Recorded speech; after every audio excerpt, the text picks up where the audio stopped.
¿A dónde huiré? Huiré de tu presencia, decía David. Si me remontare a las estrellas, ahí tú estás. Si me fuere a lo profundo de la tierra, ahí tú estás. Si me fuere con las alas del alba, ahí tú estás. No hay un solo lugar donde nosotros los hombres podamos escondernos de la presencia de Dios. Él está en todas partes. Su presencia llena la tierra.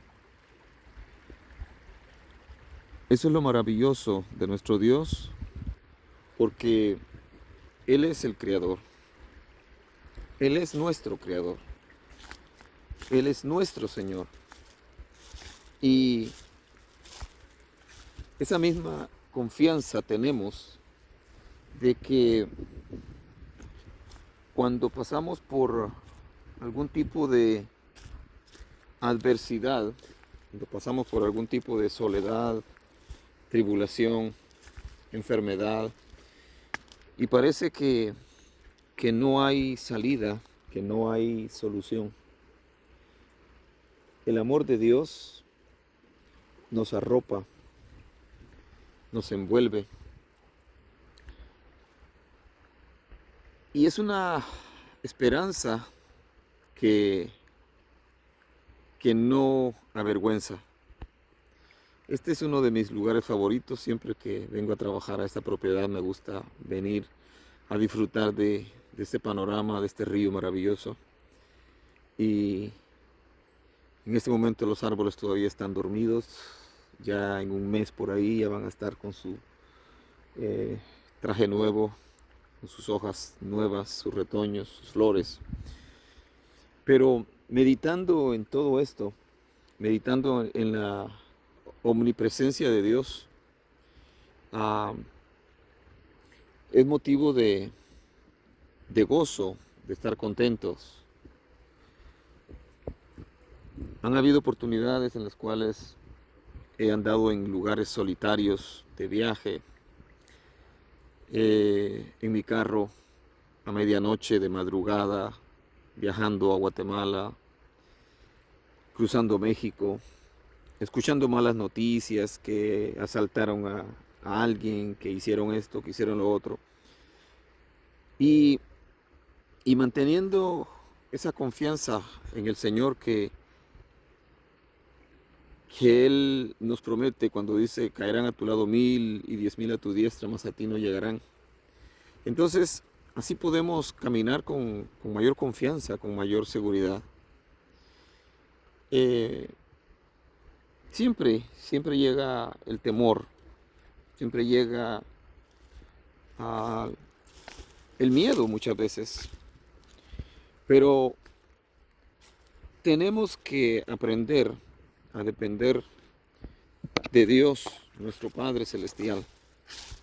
Y cuando hablo de esa manera es porque la palabra del Señor dice que Cristo Jesús a los suyos vino y los suyos no le recibieron. Mas a todos los que le recibieron, a los que creen en su nombre, les dio potestad de ser llamados hijos de Dios. Los cuales, dice, no son engendrados por voluntad de carne ni de sangre, sino por voluntad de Dios. Y por eso, como hijos de Dios que somos, pues tenemos esa confianza de acercarnos a Dios, presentarle a Él nuestras necesidades,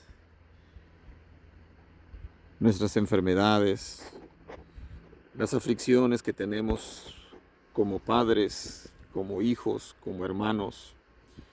Y Él promete escucharnos. Él nos oye. Dios nos oye. Él escucha nuestra súplica. Él escuchó el clamor del profeta Jonás. Desde el vientre del gran pez, Jonás clamó. Y Dios le escuchó. Y vaya que Jonás estaba en ese lugar, en esa situación, en esa posición, por su rebeldía, por negarse a hacer la voluntad de Dios, por negarse a cumplir con su llamado, el llamado que él tenía como profeta de ir y predicar. Y por eso Dios lo llevó hasta los límites, a ese lugar en donde le preservó la vida, algo tremendamente maravilloso, que una persona pueda sobrevivir en el estómago de un gran pez, respirando a través de la respiración de ese pez. Y es curioso, pero veo esa nube allá al fondo que se ve como que si fuera la boca, la cabeza de un gran tiburón. Y Jonás, estando ahí en la barriga, en el vientre del pez, clamó a Dios, y Dios le oyó, y Dios le perdonó, y Dios hizo que ese pez saliera y lo vomitara en la playa. Y después de todo eso, Jonás regresó a Nínive, donde Dios lo había mandado desde el principio, y obedeció, predicó, aunque en contra de su voluntad fue y predicó. Y Jonás no quería que la gente se salvara, que la gente se arrepintiera. Cuando la gente en Nínive se arrepintieron y Dios los perdonó y no fueron destruidos, según el mensaje decía, de aquí a 40 días Nínive será destruida. Jonás es un predicador extraño, porque Jonás, en vez de alegrarse que su mensaje había tenido el efecto de que las almas se arrepintieran, Jonás se enojó. Por supuesto, hay que entender que la gente que vivía en Nínive y los cuales Jonás sabía la historia de ellos eran criminales, eran asesinos, era gente terrible que mataban a la gente buena, los enclavaban en estacas, hacían barbaridades. Y Jonás quería, en su justicia propia, que Dios los castigara. Pero como Dios no piensa, no actúa igual que nosotros, entonces Dios había decidido salvar a esa ciudad si se arrepentía, salvar a esa gente si se arrepentían. Entonces, cuando Jonás se da cuenta que pasaron los 40 días y Nínive no fue destruida, Jonás se enojó. Y Dios lo encaró y le dio una enseñanza de esta manera. La Biblia dice que de la noche a la mañana Dios hizo nacer una calabacera, un bejuco diríamos,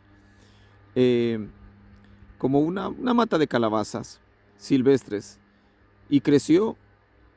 Y Jonás creció en el lugar donde Jonás estaba furioso, donde Jonás estaba esperando que los juicios de Dios cayeran sobre Nínive en pleno sol.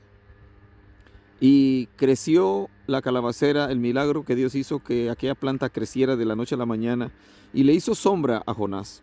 Y Jonás estaba esperando a que los juicios cayeran sobre aquella ciudad. Pero cuando vio que no cayeron los juicios, entonces Jonás nuevamente se enojó. Entonces Dios hizo que de la noche a la mañana viniera un viento seco del desierto Dios mandó un gusano, Dios mandó un gusano que se comiera la calabacera. Y se la comió, el gusano se comió la calabacera en un rato. Entonces, cuando Jonás se da cuenta que la sombra se le había ido, se enfureció, se enojó, tanto así que se quería morir. Entonces Dios lo encara y le dice, ¿te enojas tanto por una calabacera en la cual tú no trabajaste, que nació en un día y murió en un día? Sí, le dice Jonás, me enojo y me enojo mucho. Entonces Dios le dice, ¿te preocupas? ¿Te importa tanto la calabacera? Y ahora le dice Dios, y no me iba a importar a mí la gente de Nínive, más de 120,000 personas que no saben distinguir entre su mano derecha y su mano izquierda. Dice, ¿te das cuenta? ¿Te das cuenta lo equivocado que tú estás? Que peleas por una simple planta que no te costó nada, que no trabajaste en ella. Le dice, ¿y quieres que yo destruya a esta cantidad de gente?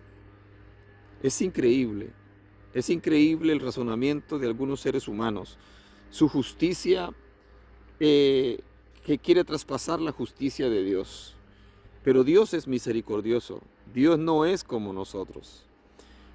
Dios nos ama de tal manera que envió a su Hijo unigénito, Jesucristo, a que muriera en la cruz del Calvario para salvarnos a nosotros, una raza caída, el hombre con todos sus pecados, sus defectos. Dios envía a su único Hijo para que venga a morir por nosotros. De esa manera, de tal manera, Dios amó al mundo, dijo Jesús a Nicodemo, que ha dado a su Hijo unigénito para que todo aquel que en Él cree no se pierda, mas tenga vida eterna. Eso es maravilloso. Eso es maravilloso. Entonces, por eso yo te digo, tú no estás solo. Dios te está viendo. No importa dónde estás, si estás en la cárcel, si estás cautivo, si estás en una montaña, estás en un desierto, estás en tu carro, estás en tu casa, donde quiera, estás en una cueva, no importa. El ojo de Dios te está viendo para ayudarte, para socorrerte y también para juzgarte en su debido tiempo si no te arrepientes. Así que te regalo este panorama hermoso, este lugar maravilloso en estas imágenes, esperando que tu corazón reciba aliento y a la vez exhortación y a la vez un llamado al arrepentimiento, un llamado a cambiar, un llamado a arreglar tus situaciones, a arreglar tu vida. Si tienes problemas con alguna persona, arréglalo. Si tienes problemas con tus hijos, Padre mío, Padre que me estás escuchando, arréglalos. Arregla tus problemas con tus hijos, con tu esposa, con tus padres, con tus hermanos. La palabra del Señor dice, airaos, pero no pequéis, no se ponga el sol sobre vuestro enojo. No podemos vivir amargados, no podemos vivir odiando a los demás, no podemos vivir esperando que sean los demás los que vengan siempre a pedirnos perdón, que sean los demás los que vengan a ponerse en paz con nosotros. Hay gente que jamás se va a humillar. Hay gente que jamás se va a humillar. Por eso el Señor Jesús mandó y dijo, si tu hermano pecare contra ti, ve y búscalo y pídele perdón. Tú el ofendido, ve y búscalo. Esa es la enseñanza. Es duro, es triste cuando la gente no se quiere humillar. Okay, pero los hijos de Dios no podemos actuar de esa manera. Los hijos de Dios tenemos que alzar nuestra mirada al cielo y buscar en la presencia de Dios la fuerza, el aliento, la dirección, la sabiduría para poder salir adelante con nuestras dificultades. Así que recuerda, la presencia de Dios está en todas partes. No nos podemos escapar de ella. Por eso mismo podemos confiar que el Señor nos oye en cualquier lugar donde estamos, pero el Señor nos ve también en cualquier lugar donde estemos si estamos haciendo cosas que a Él no le agradan. Así que meditemos, pensemos en qué tanta confianza le tenemos al Señor y qué tanto dependemos de Él. Dios te bendiga.